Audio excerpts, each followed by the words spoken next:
Jadi kita mencari-cari kesalahan polisi, bukan juga kita berlawanan dengan polisi, tapi untuk menguji sebagai check and balance terhadap penetapan tersangka.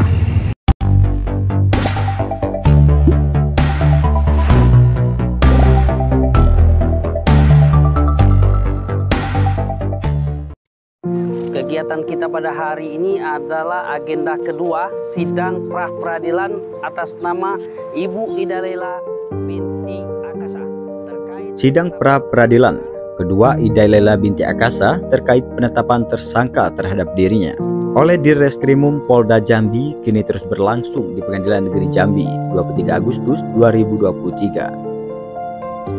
Dikatakan Dian Berlian sarjana hukum sebagai tim kuasa hukum penggugat. Ia menilai penetapan tersangka tersebut diduga tidak memenuhi persyaratan 2 alat bukti sebagaimana yang telah ditentukan oleh MK, minimal 2 alat bukti dan juga diatur dalam Peraturan Kepolisian Republik Indonesia. Di mana penetapan tersangka tersebut tidak memenuhi persyaratan 2 alat bukti sebagaimana yang telah ditentukan oleh MK, minimal 2 alat bukti dan juga telah diatur oleh KUHP tentang 2 alat bukti tersebut termasuk juga di Peraturan Kepolisian Republik Indonesia. Kemudian Dian Berlian juga mengatakan, dalam hal ini ada dugaan dari pihak kepolisian ataupun pihak PT SGP merekayasa perkara ini, namun belum dapat kita pastikan, ujarnya. Artinya dikatakan Dian Berlian, kliennya adalah korban dari rekayasa kasus atau kriminalisasi. Dalam hal ini ada dugaan entah itu dari pihak kepolisian ataupun dari pihak PT SGP merekayasa perkara ini. Artinya klien kita ini adalah korban dari rekayasa kasus atau kriminalisasi. Dilanjutkan Dian Berlian, untuk pra-peradilan perkara Ida Laila binti Akasa ini, pihaknya telah memohon perlindungan kepada Mabes Polri. Kemudian pihaknya juga telah melakukan permohonan perlindungan kepada Presiden Republik Indonesia.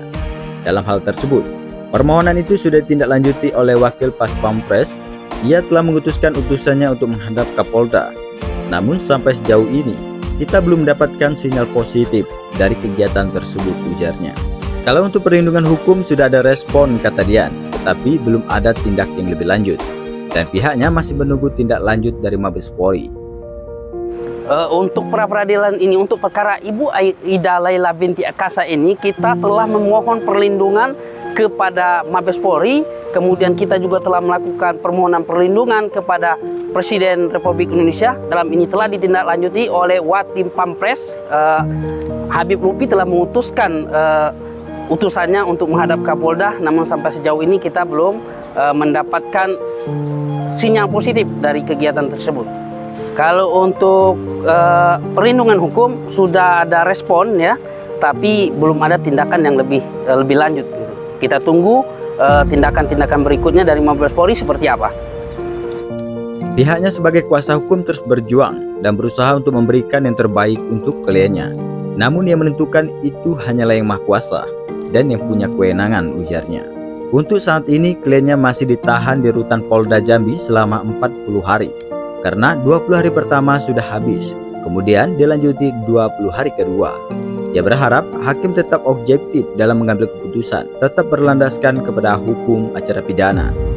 Kita selaku penasihat hukum hanya berhak berjuang dan berusaha. Yang menentukan itu hanyalah Maha Kuasa dan yang punya wewenang. Kalaupun dari Mabes Polri tidak mempunyai tanggapan, ya kita terima dengan legowo. Ataupun dalam hal pra-peradilan ini kita dinyatakan kalah, kita juga tetap menghormati keputusan hakim tersebut.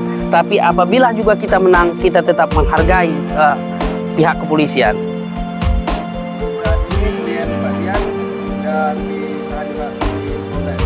Untuk saat ini klien kita masih ditahan di rutan Polda Jambi selama 40 hari karena 20 hari pertama sudah habis, kemudian dilanjutkan 20 hari kedua.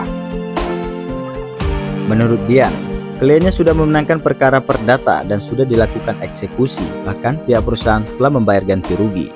Artinya, pihak perusahaan telah mengakui kepemilikan Ibu Ida Laila, tetapi mengapa kliennya tetap dipidana?